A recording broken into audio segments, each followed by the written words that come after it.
Sobat Gereja Sahabat Alam, dalam rangka Hari Peduli Sampah Nasional, saat ini Bidang Kesaksian dan Keutuhan Ciptaan PGI secara khusus membuat video untuk saudara-saudara, sobat-sobat sekalian, terkait bagaimana pengelolaan sampah, mulai dari level rumah tangga sampai dengan level masyarakat yang cukup luas. Dan saat ini saya berada di Unit Pengelolaan Sampah Merdeka 2 Kota Depok dengan beberapa narasumber yang akan saya wawancarai secara khusus, baik terkait bagaimana cara penanganannya sampai dengan teknik pengelolaan sampah, baik dengan sistem saudara-saudara bisa lihat di sini dalam skala cukup besar maupun juga dalam skala cukup kecil, yaitu rumah tangga dengan inovasi menggunakan maggot. Saudara-saudara sekalian, silakan menyaksikan. Tantangan yang paling berat adalah dalam masalah pengelolaannya, Pak. Dan juga yang paling berat juga kesadaran warga. Ya, hal yang sepele juga, misalkan buang sampah sembarangan, Ya. Seperti itu berat menyadarkan warga itu ya lumayan sangat berat. Sekarang ada hampir sekitar 200 RW, Pak. Kita program pemilahan sampah di sumber, yaitu di rumah tangga. Kita ada SOP tersendiri, ada angkutan tersendiri untuk organik.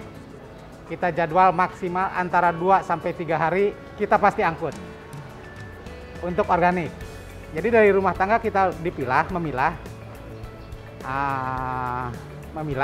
Untuk rumah tangga kita memilah. Yang sampah organiknya dipisah dan anorganiknya dipisah. Ya. Seperti itu. Dan biasanya yang anorganik itu dikelola sama warga sendiri. Oke. Dalam bentuk bank sampah. Itu harus dipilah menjadi 3 bagian. Sampah organik, sampah non-organik, dan sampah residu. Biarkan memilah sampah itu kemudian dibagi 3. Sampah organik diwadahkan dengan ember yang setelah dipinjamkan oleh dinas, ember besar. Ember itu untuk 25 kakak. Jadi 25 kakak itu nanti diwadahkan dengan 1 ember. Nanti masyarakat memilahnya pakai ember kecil. Ember besar dia hari sekali diangkut ke UPS. Ya. Setelah sampai ke UPS nanti diolah menjadi pupuk. Ya. Yang kedua yaitu sampah non-organik. Ya. Sampah non-organik dipilah oleh masyarakat, dikumpulkan oleh masyarakat, nanti di setiap RT RW itu dibentuklah suatu yang namanya bank sampah. Oke. Dijadwalkan oleh pengurus bank sampah itu, dia penimbangan bank sampah itu dijadwalkan dengan dia sendiri. Misalkan sebulan 2 kali atau nanti masyarakat itu datang sendiri ke bank sampah RT RW, nanti dikasih buku tabungan. Oh, gitu ya. Dari bank sampah tingkat RT RW itu nanti diangkutlah oleh bank sampah induk. Ya. Ada di setiap kecamatan bank sampah itu membawahi daripada bank sampah di tingkat RT RW. Nah, residu sebenarnya terbagi juga 2. Ada residu biasa, ada residu 3 rumah tangga, tapi masih digabung namanya residu. Nah, residu dikumpulkan oleh masyarakat, nanti dijadwalkan oleh dinas. Misalkan 3 hari sekali atau seminggu sekali, nanti residu itulah yang akan dibawa langsung ke TPA. Oke. Jadi ini sampah yang sudah dipilah dari rumah tangga. Tadi saya bilang ada dari rumah tangga, ada dari pelaku umkm seperti restoran dan apa. Ini sudah dipilah menjadi 3 bagian, sampah organik, sampah non-organik, dan sampah residu. Nah, ini sampah organik yang dari rumah tangga atau dari pelaku umkm dibawa ke UPS dengan mobil tersendiri, dengan mobil sendiri dia. Jadi mobilnya berbeda sama yang pengangkut residu. Kemudian udah sampai di UPS, ini ditimbang. Nah, ditimbang, dicatat, disesuaikan dengan RT RW-nya. Nah, langsung masuk ke meja pilah. Bawa ke meja pilah nih, langsung. Nanti di meja pilah dituang, dipilah. Dari rumah tangga ini suka ada yang sisa-sisa plastik. Ada bekas saset dan lain sebagainya, itu dipilah di meja pilah. Dicari ada plastik atau tidak. Kalau tidak ada plastik, diwadahkan lagi di ember. Nah, diwadahkan lagi di ember. Nah, setelah ini kan daun nih.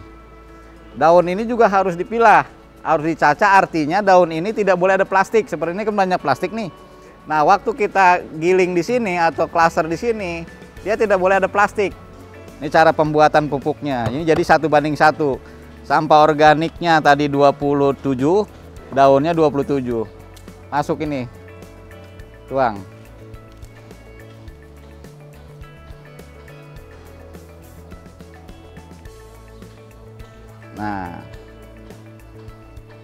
Nah, setelah seperti ini kan berarti pembuatan pupuk kita sistemnya sistem open windrow di sini. Kita dibilang sistemnya aerob. Jadi kita nanti di sini perlu air dan oksigen. Nah, kenapa di sini kita tidak menggunakan bahan baku bahan kimia? Pembuatan pupuk ini kita tidak pakai M4 dan lain sebagainya. Kita cukup pakai daun yang ada jamurnya. Ini kan ada jamur nih putih. Ini seperti ini saya ambil yang warna putih, mungkin bisa di-shoot. Nah ini. Nah yang putih ini dia bisa mengurai sampah organik. Kita pembuatan pupuk ini kita tidak boleh terlalu basah dan tidak boleh terlalu kering. Jadi harus lembab. Karena kalau kita terlalu basah nanti dia akan berubah menjadi anaerob, jadi pembusukan. Jadi banyak air lindi. Nah, air lindi itu yang akan bau, tapi kita di sini hindari air lindi. Makanya kita di sini pembuatan pupuk ini nggak boleh terlalu basah dan nggak boleh terlalu kering. Jadi kita harus lembab. Nah, sini setelah sudah kita aduk rata, kemudian kita bikin gundukan seperti ini nih. Gundukan ini, nah ini kita bisa standar misalkan 10 ton atau 15 ton. Yang penting gundukan ini tidak boleh melebihi angka atau lewat 1 minggu. Jadi ini setiap 1 minggu harus dibalik, artinya dibalik ini pindah posisi. Nah, ini lagi pembalikan, jadi pembalikannya itu dari depan. Dari susun dari depan, langsung dibalik, depan terus ke belakang, supaya dia rata dalam pembalikannya. Ini sudah agak kering.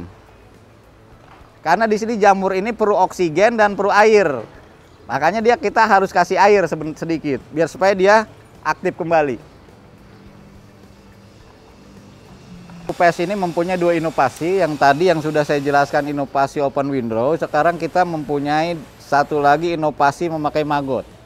Ada 3 fungsinya, yaitu bisa mengurai sampah organik dan maggotnya sendiri untuk pakan ternak, Pak. Jadi pengganti pelet ini sebenarnya. Kalau di rumah tangga ini bisa dia secara kecil dia ternak maggot ini dengan kandang yang kecil, dengan halaman yang kecil. Nanti setelah dia sudah ternak maggot, sampah yang sudah dipilah dari rumah tangga itu bisa langsung dikasih ke maggot. Jadi tidak ke UPS lagi gitu. Makanya di Kota Depok ini maggot ini kalau misalkan RT RW yang sudah mengembangkan maggot, sampah organiknya tidak dibawa ke UPS, dia langsung untuk makan maggot. Nah, sisa makanannya itu yang nanti akan jadi kompos, dan ini proteinnya 40% kurang lebih. Sobat Gereja Sahabat Alam, demikian liputan kita mengenai bagaimana mengelola sampah sebaiknya, baik dalam skala rumah tangga maupun juga lebih luas. Tentu bisa diterapkan baik di rumah tangga saudara-saudara maupun juga di gereja sobat sekalian. Dan tentunya ini akan membawa kita pada kesadaran bahwa persoalan sampah ini bukanlah persoalan sepele. Dari berbagai riset yang ditemukan bahwa setiap orang dalam setiap harinya memproduksi sampah sekitar 500 sampai dengan 700 gram. Artinya, apabila ini tidak dikelola dengan baik oleh setiap kita, dan kita juga tidak mendorong supaya ada perubahan dalam pengelolaan sampah bagi keluarga dan orang-orang di sekitar kita, ini bisa menjadi persoalan yang pelik. Baik dari sisi kesehatan, baik dari sisi-sisi lain yang menyebabkan persoalan banjir, persoalan-persoalan lainnya di rumah tangga kita, di masyarakat kita, tentu kita harus ambil bagian demi keutuhan ciptaan Tuhan. Sampai jumpa kembali.